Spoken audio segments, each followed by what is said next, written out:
हमारा हमने जो कट किया वो बाल है। दोनों साइड से सेम हम करेंगे।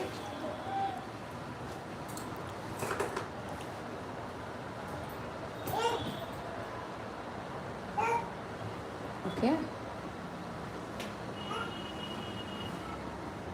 अब करेंगे आगे से थोड़ा हमें लेयर्स चाहिए, तो हम आगे की गाइडलाइन को पूछेंगे कि उसको कितना शॉर्ट चाहिए। चलो મેડમ, ફેસ આગળથી કેટલું શોર્ટ જોઈએ? તમારો ફેસ બિલકુલ નહીં દેખાતો.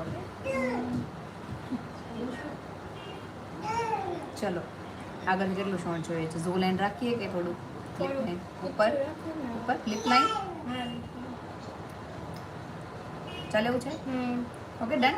ઓકે, તમે લિપ લાઈન કીધું હોય કોઈ બી જગ્યાએ તમે જાઓ ને એટલે શું કહેવાનું? ઝો લાઈન જ કહેવાનું, ત્યારે લિપ લાઈન આવી જશે.